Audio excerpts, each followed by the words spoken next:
ओम तव कथामृतं तप्त जीवनम कविभिरीडितं कल्मषापहं श्रवणमंगलं श्रीमदाततं भुवि गृह्णन्ति ये भूरिदा जनाः।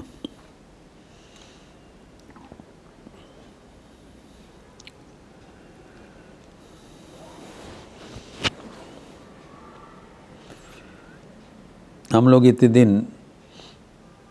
भोजन के बारे में, आहार के बारे में चर्चा कर रहे थे, कारण हमारे आध्यात्मिक जीवन में ये अत्यंत महत्वपूर्ण है।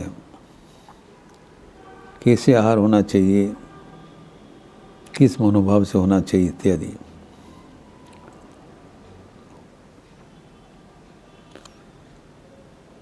जो कि श्री रामकृष्ण वचनामृत पर आधारित है। हमें आहार के बारे में, भोजन के बारे में और एक चीज़ लक्षणीय है कि भोजन लेते समय हमारे मानसिक अवस्था, अगर मन बहुत चिंतान्वित है, मन विक्षिप्त है, तो भोजन ठीक से पचेगा नहीं। अगर मन में बहुत द्वंद्व चल रहा है, किसके प्रति ईर्ष्या द्वेष अगर चिंतन है, तो भोजन में आप मन केंद्रित कर नहीं सकते हैं। और जैसी चिंतन है वैसी भोजन बनेगा, भले ही वो सात्विक भोजन हो। तो मन शांतिपूर्ण होना चाहिए, भगवत केंद्रित होना चाहिए। किसी के प्रति विद्वेष है, निंदा है, हिंसा है, वो सबसे भोजन विघ्नित हो जाता है। इसलिए हमारे शास्त्र में कहा गया है कि भोजन भी एक उपासना है, पूजा के एक अंग है।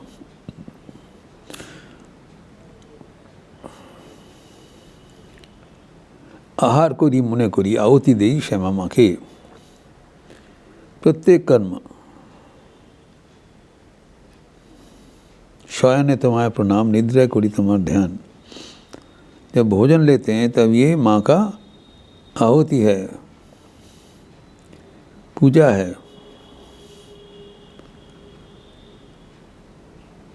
तो कर्म और उपासना में कोई फर्क नहीं है।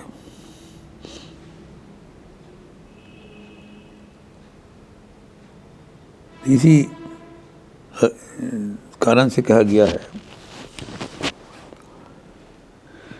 कि भोजन लेते समय शांत समाहित होकर लेना चाहिए।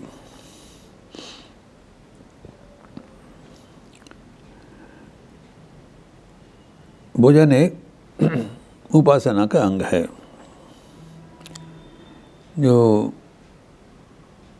हम लोग जानते हैं कि रामकृष्ण मठ एवं मिशन में प्राय सभी केंद्र में भोजन लेने के पहले एक श्लोक आवृत्ति होता है।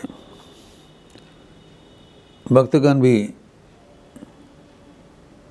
अनेक व्यक्ति अपने अपने घर में ये श्लोक आवृत्ति करते हैं भोजन के पहले। बहुत परिचित श्लोक है, भगवद गीता का 4th अध्याय का 24वां श्लोक। ओम ब्रह्मार्पणम ब्रह्मभवीर ब्रह्मग्नौ ब्रह्मणाहुतम ब्रह्मैव तेन गंतव्यम ब्रह्म कर्म समाधिना। ये श्लोक आवृत्ति करके भोजन का शुद्ध करके हम भोजन लेते हैं। तो ये जो कहा गया है, जो जब पूजा किया जाता है, कोई भी पूजा किया जाता है, तो उसका नियम है देवो भूत्वा देवम जजेत। जिसको पूजा कर रहे हो, पहले अपने को उस स्तर पर उन्नीत करो, मनोमन, मन ही मन, तभी पूजा ग्रहणीय होगी। तो ये जो चिंतन है कि चारों ओर एकमात्र परमात्मा ही विराजमान है,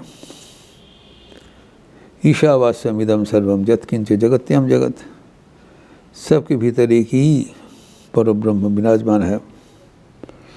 सर्वम खलु इदम ब्रह्म, सर्वम खलु इदम ब्रह्म, यह महावाक्य है उपनिषद का। तो ये जो महावाक्य है ये अपने जीवन में उतरना चाहिए। इसलिए ये संगीत में कहा गया है कि भीतर में सभी तो माँ का विवाह प्रभाव चल रहा है। तो जब हम लोग इस चिंतन के अनुसार जब भोजन करेंगे तब उनका नतीजा अच्छा ही होगा। इस श्लोक में कैसे किया गया, जो ब्रह्मार्पणम ब्रह्मोहवीन, जो अर्पण है इससे हम याग में अर्पण करते हैं, वो ब्रह्म ही है, वो ईश्वर ही है। एवं जो हवि अर्पण किया जाता है, जो घी अर्पण किया जाता है, अर्थात इधर में जो ब्रह्माग्नि, जो यज्ञाग्नि जो बताया है वो अग्नि है हमारे जठराग्नि। इसमें समझना पड़ेगा जैसे हम शास्त्र मंत्र उच्चारण करते हुए हमारे यज्ञ रूप अग्नि में आहुति देते हैं, वैसी भोजन पदार्थ भी आहुति स्वरूप है। और ये जो अग्नि है जठराग्नि, हमारे भीतर में जो अग्नि जज्वल्यमान है वही भगवान है। क्योंकि दूसरे जगह में बताया अहम वैश्वानरो भूत्वा प्राणी नाम देहम आश्रितम। तो जो पान अपान चीज़ है, जो खाने का बंदोबस्त है वो एवं बिजली का जो जरूरत है, सभी ब्रह्म है, सभी ब्रह्म है। इसको ब्रह्म समझते हुए एवं जो व्यक्ति जो प्रदान करते हैं वो भी ब्रह्म है। जब सभी ब्रह्म है तो इस श्लोक में कहा गया है, तो धीरे धीरे हमारे संज्ञान में आना चाहिए। ये जो जठराग्नि है उसको भी अग्नि है, वो भी ब्रह्म समझना चाहिए। तो जठराग्नि में जो भोजन पदार्थ, यहाँ पर जो यज्ञाग्नि में क्या दिया जाता है, हवि अर्थात घृत मिश्रित जो अर्पण है, बिल्वपत्र हो व जो कुछ हो। तो यहाँ पर जो हमारे जो भोज्य पदार्थ जो दिया जाता है जठराग्नि में अर्पित होता है, वो यज्ञ के जैसी है, जस्ट लाइक ए सैक्रिफाइस।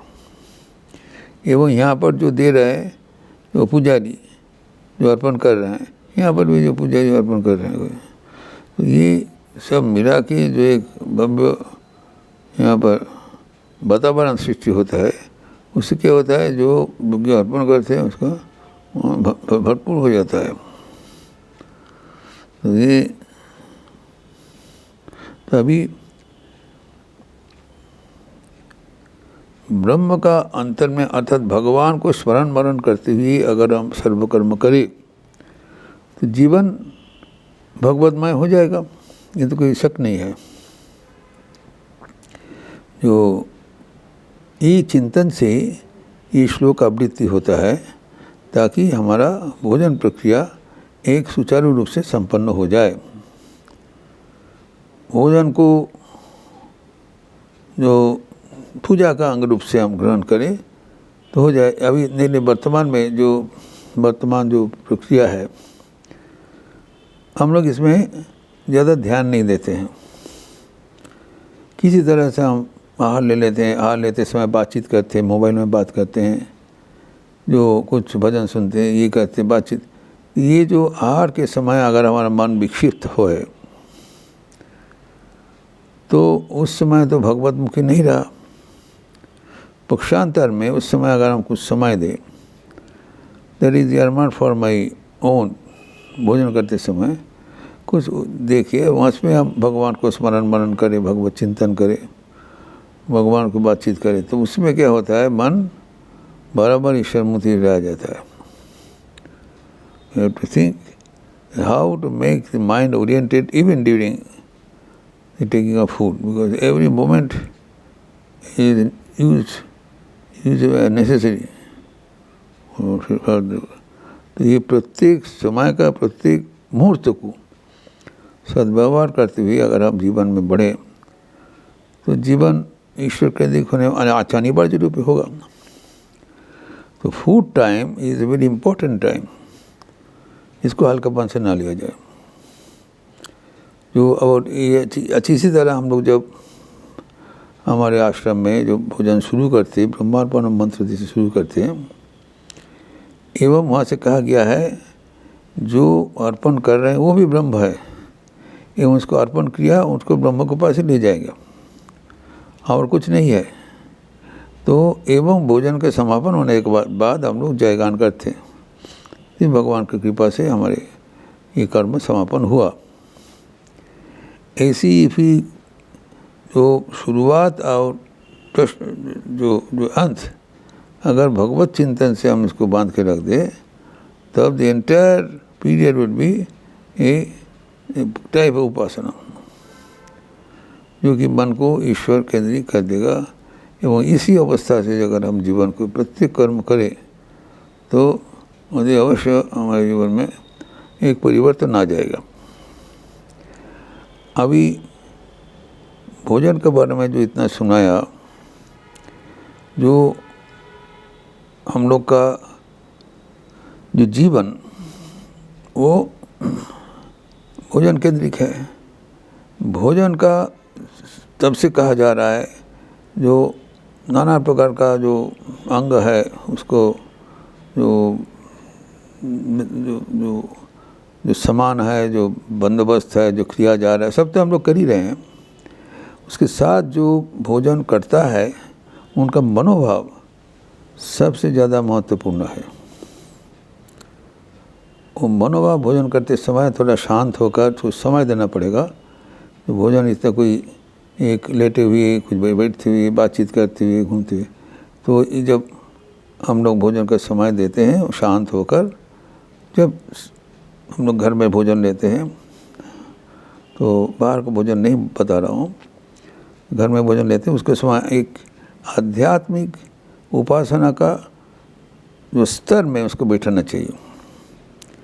तभी our entire life will be cycle around the realization of God. हमें ये याद रखना चाहिए कि ईश्वर लाभ ही हमारे जीवन का उद्देश्य है। और उसमें से भोजन प्रक्रिया में भोजन के समय अलग नहीं है। ऐसे तो समय कम मिलता है, जो भी समय हमें मिले फॉर माई पर्सनल लाइफ, उसको भी अगर हम भगवान के प्रति नियोजित करते हुए करें तो हमारा एक्स्ट्रा टाइम तो नहीं लग रहा है, उसी समय में हमारा एक्स्ट्रा बेनिफिट मिल रहा है। ये समझना बात चाहिए ये even the time of food should be utilized, not wasting of unnecessary talks and doubt. उसमें ये भी भगवान का आराधना हो रहा है। और सचमुच बताया जैसे आप चिंतन करोगे वैसे फल मिलेगा। और जब हम भगवान को चिंतन करते हुए, भगवान को आराधना करते हुए करेंगे, और ये इसे मंत्र बताया जो कर रहे हैं वो भी ब्रह्म है, जो क्रिया किया जा रहा है वो भी ब्रह्म है, और जो फल होगा वो भी ब्रह्म ही होगा। और क्या होगा, उससे कोई होने वाला नहीं है। So let us not concentrate on the other aspects of the food, कैसे बना, कैसे कौन टच किया, कैसे वो सब है, वो सब गुण है, जितना हो सके किया जाए। मुख्य है ये हमारा एक साधना का अंग है। एवं हम अगर भगवान को चिंतन करते हुए, इसको याग समझते हुए, अर्पण क्रिया समझते हुए समापन करें, तब ज़रूर ये हमें भगवान के साथ युक्त कर देंगे। We should be ever connected with God, not only during our उपासना बट इन अदर टाइम्स। जब कर्म कर रहे हैं, इवन जब भोजन कर रहे हैं, वो भी हमारे पार्ट ऑफ द उपासना है। जब मन ऐसी करके सदैव निरंतर भगवान के साथ युक्त रहेंगे तब मन में और दूसरा कोई भावना आने का कोई संभावना नहीं रहेगा। विशेषतः जो भोजन का समय है हमें याद रखना चाहिए, क्योंकि भोजन ही हमारे जीवन को गठन कर रहा है। श्री माँ शारदा देवी कहते हैं कि शुद्ध अन्न खेले शुद्ध रक्त है, और ये कोई साधारण बात नहीं है, हम स्वयं भगवान को अर्पण कर रहे हैं। Bhojan is a time when we are ourselves doing the upasana, ये याद रखना चाहिए। दूसरा समय तो जो मंदिर में जो पुजारी अर्पण कर रहे हैं, पर भोजन के समय मैं स्वयं पूजक हूँ, अर्पण करना पड़ रहा है, तो वो पूजा का सामग्री हम भगवान का नाम स्मरण करते हुए करें तो वो पवित्र हो जाएगा, और उस समय में भगवान को स्मरण करने वो क्रिया भी पवित्र हो जाएगा, और भगवान प्रसन्नता चित्त से वो ग्रहण करेंगे तो उसका फल भी हमारे लिए फ़ायदामंद होगा। तो चारों ओर देखते हुए हमारे जो food time is the most important time of our life, देना ही पड़ता है। अगर उपासना करे या ना करे, भोजन तो करना ही पड़ेगा। अगर भोजन को उपासना मान के करे तो हमारा डबल इफेक्ट है ये, एवं वो भगवान स्वयं भीतर में है हमारे। देखिए जो कहा जाता है कि जो ईश्वर सर्वभूतानां हृदयेषु अर्जुन तिष्ठति, ब्राह्मण सर्वभूतानि यंत्रारूढ़ानि। ईश्वर प्रत्येक के भीतर में, हृदय में ईश्वर वर्तमान है। एवं अहम वैश्वानरो भूत्वा प्राणिनाम देवमाश्रितः, एवं हम जठराग्नि रूप से भगवान ही है। तो भगवान भीतर में बैठे हैं, जठराग्नि रूप में से भगवान ही है। तो जो पूजक है, जो दे रहे हैं, वो भी भगवान का अंश है। ये मानते हुए अगर इक्वेट कर दिया जाए तो हम भगवान के साथ जुड़े रहेंगे। ये सहज प्रक्रिया है। जो हम कर ही रहे हैं उसको अगर सही ढंग से करें तो हमारे लिए डफल है, तो ये भगवान का एक आराधना का प्रक्रिया बन जाएगा, एवं हम मन भगवत केंद्रित रहेगा। इस प्रसंग को ठाकुर और दूसरे ढंग से वो दूसरा भक्ति का बताया कथामृत में, उसका विस्तार हम अगले दिन करेंगे। ओम शांति शांति शांति। हरि ओम तत्सत। श्री राम कृष्णार्पणमस्तु। आज शुक्रवार का अवसर है। सुबह में माँ की मधुस्मृतियाँ शारदा शंकर क्लास है 10:30 बजे से, एवं शाम को चंद्रावती के पुराण पतंजलि योग सूत्र के बारे में प्रवचन होगा। और मेरा ही प्रवचन है। आप सबका स्वागत है। अच्छे रहिए, स्वस्थ रहिए, आनंद में रहिए। नमस्कार।